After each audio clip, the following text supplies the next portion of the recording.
Video like जरूर कर लीजिए और ऐसे वीडियो लगातार फ्री में पाने के लिए चैनल को तुरंत सब्सक्राइब कर लीजिए और बेल आइकन को जरूर टैप कर लीजिए ताकि आगे भी सारे वीडियो आपको मिलते रहे। यूट्यूब में फॉलो करते हैं तो प्लीज ये वाला फ्री टेलीग्राम चैनल जरूर ज्वाइन कर लीजिएगा। सारे नोटिफिकेशन सारे अपडेट यहीं पे आते हैं, ध्यान रखिए। हेलो फ्रेंड्स, एग्जाम प्रिपरेशन के यूट्यूब चैनल पर मैं प्रियंका एक बार फिर से आप सभी का बहुत बहुत स्वागत करती हूँ।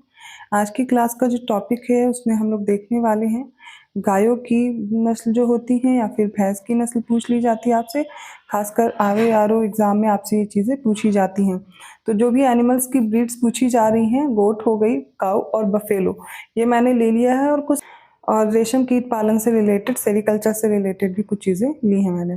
तो पूरा वीडियो ध्यान से देखिए, यहाँ से 1-2 प्रश्न आते हैं मैच करने के लिए और वो गलत नहीं होने चाहिए, तो प्रिपेयर कर लीजिए। अगर आप न्यू हैं इस चैनल पर, डेली दोपहर 1 बजे क्लास देखने को मिलेगी जिसमें मैं जीएस के वो सारे टॉपिक कवर कर रही हूँ, वो मोस्ट इंपॉर्टेंट सेक्शंस ले रही हूँ जहाँ से आपके एग्जाम में क्वेश्चन बन सकते हैं। वो चाहे आप UP PCS prelims exam focus कर रहे हैं या फिर आरओ का एग्जाम जो भी डेट आ चुकी है वो फोकस कर रहे हैं। तो मार्च आ चुका है, लगभग अप्रैल, मई और जून, जुलाई में आपका एग्जाम होना है। तो करंट अफेयर फॉलो करते रहिए, साथ में जीएस सेक्शन को मजबूत कीजिए और खासकर हिंदी पे फोकस बनाए रखिए, क्योंकि जो बच्चे हिंदी में अच्छा परफॉर्म करेंगे वो लीड ले पाएंगे और ज़्यादा चांसेस हैं उनके एग्ज़ाम क्वालिफाई होने के। तो कोशिश कीजिए दोनों सब्जेक्ट पे आप अच्छे से फोकस कर पाएँ, टाइम दे पाएँ।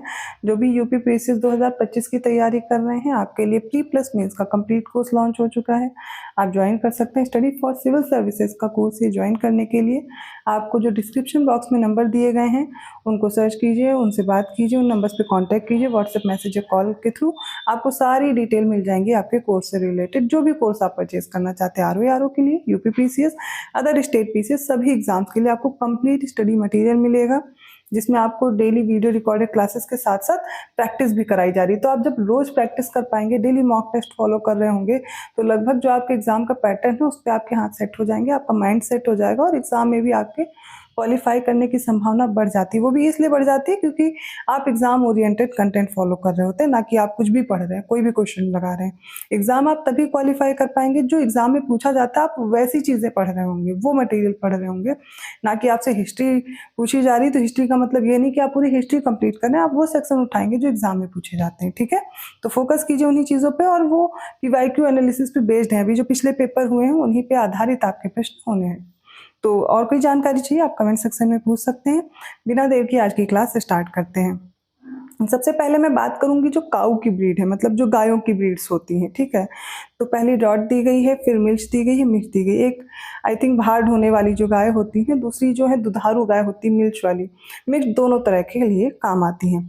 तो सबसे पहले देखते हैं डॉट वाले में कौन कौन सी है। तो हल्लीकर है, ठीक है, अमृत महल है, खिलारी है, कंगायम है, नगोरी है, बचौर है, बारगर है, गंगोत्री और खेरीगढ़, केंकथा और मालवी। देखिए यहाँ पे जैसे लिखा हुआ है वैसे मैं रीड कर रही हूँ। मे बी जो रूरल एरियाज से स्टूडेंट्स आते हैं उनको नाम अच्छे से याद होंगे, जो बच्चे नहीं जानते उनके लिए इंपॉर्टेंट हो जाती है क्लास, लेकिन जिनको आता है वो एक बार रिवाइज कर लें, जिनको नहीं पता वो ढंग से लर्न कर लें, इंपॉर्टेंट है। ठीक है, तो हल्लीकर, अमृत महल, खिलारी, कंगायम, नागौरी, बचौर, बारगर, गंगोत्री, खेरीगढ़, केंकथा और मालवी। आपसे सिर्फ नाम दे करके मैच करने को आता है, ना कि आपसे टाइप पूछेंगे। ठीक है, तो आपको सिर्फ ब्रीड्स ऑफ काउस पता होनी चाहिए। आपके सामने कुछ ऑप्शन दिए होंगे काऊ के, बफेलो के, शीप के और इसके अलावा गोट के, और उसके बाद मैच करना होता है ये कौन सी ब्रीड किसकी है। ठीक है, बस इतना आता है। फिर मिल्च वाली जो दुधारू गाय है उनमें कौन सी आ जाती है। साहिवाल है, गिर है, रेड सिंधी है, लाल सिंधी जिसे बोलते हैं, और देवनी है। ठीक है, साहिवाल, गिर, लाल सिंधी और देवनी याद रखिएगा। मिक्स में कौन सी है। अंगोल है, कंकरेज है, थार परकर है। थार परकर कई बार पूछी गई है, साहिवाल और गिर भी पूछी गई है, देवनी और लाल सिंधी भी इंपॉर्टेंट है। फिर है मेवाती, हरियाणा, ठीक है, गावलाव और निमारी। फिर से देख लीजिए, अंगोल, कांकरेज, थार पारकर, मेवाती, हरियाणा, गावलाव और निमारी। ठीक है, सिर्फ ब्रीड्स याद करनी है आपको, लोकेशन नहीं याद करनी कहाँ पर मिलती है, लेकिन मैं लोकेशन वगैरह बाकी सब चीज़ें भी आपको करवा दूंगी एक लिस्ट के फॉर्म में। अभी सिर्फ ब्रीड्स याद कर लीजिए। ठीक है, बफेलोज के ब्रीड की बात की जाए तो कुछ हाई यील्डिंग होती है, कुछ लो यील्डिंग होती है। ठीक है, जिसमें हाई यील्डिंग में जाफराबादी है, मुर्रा है और नीली रावी है। आपको सिर्फ नाम याद रखने ब्रीड्स। ठीक है, उसके कोई भी क्लासिफिकेशन नहीं देखने हैं। जाफराबादी, मुर्रा और नीली रावी है। लो यील्डिंग में कौन सी। तराई है, मिसाना है, नागपुरी है, भदावरी है, सुरती, ठीक है, पंधारपुरी है और कालाहांडी। इसमें खासकर जो जाफराबादी मुर्रा है और इसके साथ साथ भदावरी काफ़ी बार पूछी गई है, इसलिए मैं उन पे आपको बता दे रही हूँ कौन कौन से पूछे गए हैं। जाफराबादी, मुर्रा, नीली रावी याद किया आपने, तराई, मेसाना, नागपुरी, भदावरी, सुरती, पंधरपुरी और कालाहांदी। एक दो बार मेरा वीडियो भी सुन लेंगे तो भी याद हो जाएगा, आपके सामने जब प्रश्न आएगा एग्जाम टाइम में रिवाइज कर लेंगे तो नहीं भूलेगा। अब देखिए जो शीप्स की ब्रीड हैं, ठीक है, जो कि शीप्स की ब्रीड क्या होता है, इनसे हम वूल के लिए ज़्यादातर पाले जाते हैं, लेकिन इन्हें पाला जाता है मिल्क के लिए भी और मीट के लिए भी, ठीक है। तो तीनों चीज़ों के लिए इंपॉर्टेंट है। अगर मिल्क की बात की जाए तो कौन कौन सी ब्रीड होगी, तो इसमें गुरेज है, नुरेज है, लोही है और कुका है। आपको सिर्फ मैंने बताया नाम याद रखने, गुरेज, नुरेज, लोही और कुका।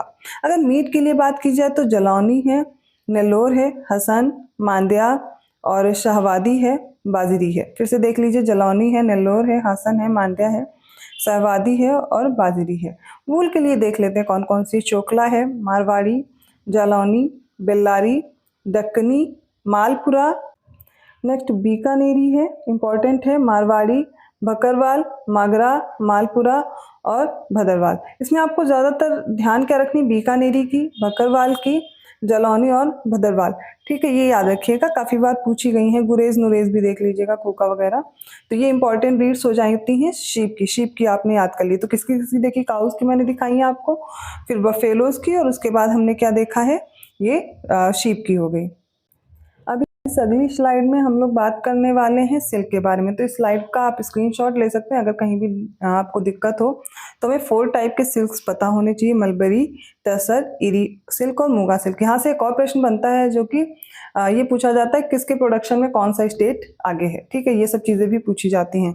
तो लीडिंग स्टेट्स आपसे पूछे जाते हैं ये सिल्क के बारे में। अब मलबरी में कौन है, टसर में कौन है, इरी में कौन है, मूंगा ऐसे भी पूछ लिया जाता है, लेकिन अभी मैं बताने वाली हूँ ये मलबरी, टसर, इरी और इसके अलावा मूंगा सिल्क, ये होते कौन से सिल्क हैं, इनका कैसे प्रोडक्शन किया जाता है। आपको पता है सेरीकल्चर, जिसमें रेशम का उत्पादन किया जाता है रेशम के कीटों से, ठीक है, रेशम कीट पालन होता है, उसके बाद रेशम का जो प्रोडक्शन है वो सेरीकल्चर के अंतर्गत आता है। और आप ये सारी चीज़ें पढ़ रहे होंगे, जैसे कि एग्जाम में आपने देखा होगा एपीकल्चर, पीसीकल्चर, ये सारी चीज़ें, फ्लोरिकल्चर वगैरह पूछा जाता है ना, इसी तरह सेरीकल्चर भी है जिसमें हम लोग रेशम के बारे में पढ़ रहे हैं। तो सबसे पहले मैं बात करूंगी मलबरी सिल्क के बारे में। मलबरी सिल्क क्या होता है, तो मलबरी सिल्क में देखेंगे आप, ये जो मलबरी ट्री होता है, ठीक है, सहतूत का पेड़ आपने सुना होगा, जो मलबरी का पेड़ होता है, इस पे ही सिल्क वॉर्म से क्या होता है, इनसे सिल्क वॉर्म जो होते हैं उनसे थ्रेड निकाला जाता है। It's accounts for 79.24% of India silk production. तो इंडिया में जो सिल्क का प्रोडक्शन उसका कितना ये है, तो 79.24% इसी का है। सबसे ज़्यादा मलबरी सिल्क का प्रोडक्शन होता है। It is produced from the mulberry tree fed silk worm. लेकिन जो टसर सिल्क है ये क्या होता है, ये पेल येलो कलर का होता है। ये मलबरी, माहौल, साल, बेर और कुसुम वाले ट्री पर, मलबरी में सिर्फ मलबरी ट्री पर जो सिल्क वॉर्म होते हैं, और यहाँ पर जो सिल्क वॉर्म है वो रेज किए जाते हैं किसमें, मलबरी हो सकता है, माहौल हो सकता है, और साल, बेर, कुसुम, ये ट्रीज याद रखिएगा। फिर इरी सिल्क आ जाता है। इरी थोड़ा सॉफ्ट होता है, लेस ब्राइट होता है, थोड़ा रफ होता है, लाइट ब्राउन कलर का होता है, ठीक है। और ये सिल्क वॉर्म कहाँ पर रेज किए जाते हैं, कैस्टर लीव्स में, ठीक है, कैस्टर लीव्स में। कैस्टर को आई थिंक अरंड बोलते हैं, ठीक है। तो उसमें उन लीव्स में क्या करते हैं, इस सिल्क वॉर्म को रेज करते हैं और इनसे फिर रेशम का उत्पादन होता है। नेक्स्ट है मूगा सिल्क। मूगा सिल्क क्या होता है, ये भी गोल्डन येलोइश और सिल्क वॉर्म होते हैं। ये मलबरी लीव्स पर ही रेस किए जाते हैं। ये गोल्डन येलोइश कलर के होते हैं। तो याद रखिएगा, मलबरी, टसर, इरी और मूगा सिल्क। इसके बारे में मैं एक और इन्फॉर्मेशन आपको दे दे रही हूँ। मलबरी सिल्क में प्रोडक्शन का कर्नाटक इसमें लीडिंग स्टेट आपको मिल जाता है, और मूगा सिल्क में असम हो जाता है, इरी में भी असम है, टसर में झारखंड है, ठीक है। तो मलबरी में आप कर्नाटक को याद कर सकते हैं। अभी जो चेंजेस होंगे मैं वो आगे आपको करा दूंगी क्योंकि नया डेटा आएगा, बट अभी के लिए जान लीजिए मलबरी में कर्नाटका है, तसर में झारखंड है, इरी और मूंगा में असम लीडिंग स्टेट है, ठीक है, प्रोडक्शन में, ठीक है, याद रहेगा। और जो प्रोसेस है वो आपको पता है, सिल्क प्रोडक्शन कैसे होता है। ये आपसे प्रोसेस तो पूछी नहीं जानी है, जो चीज़ें पूछी जा सकती है वो इंपॉर्टेंट मैंने करा दी है। तो ब्रीड्स देख लीजिए, सेरीकल्चर का ये इंपॉर्टेंट टॉपिक देख लीजिए। अगर आपको क्लास अच्छी लगी तो प्लीज़ लाइक जरूर कीजिए, चैनल को सब्सक्राइब कर लीजिए और लोगों को शेयर भी करते रहिए। कहीं भी कोई भी तरह का कंफ्यूजन रह गया हो ना, आप कमेंट कीजिएगा, मैं फिर से एक्सप्लेन कर दूंगी। ऐसे ही इंपॉर्टेंट टॉपिक के साथ मिलती हूँ नेक्स्ट क्लास में। और जो भी बच्चे पेड कोर्स में इंटरेस्टेड है, मैंने बताया डिस्क्रिप्शन बॉक्स में नंबर है, उन पर कॉन्टैक्ट कीजिए और अपने कोर्स को परचेज कर सकते हैं, ठीक है। गूगल प्ले स्टोर से भी आप ऐप डाउनलोड करके कोर्स परचेज कर सकते हैं, जैसे कि स्टडी फॉर सिविल सर्विसेज का आप ऐप डाउनलोड करेंगे और आपको अपना कोर्स मिल जाएगा। मैं मिलती हूँ अगली क्लास में, तब तक के लिए धन्यवाद।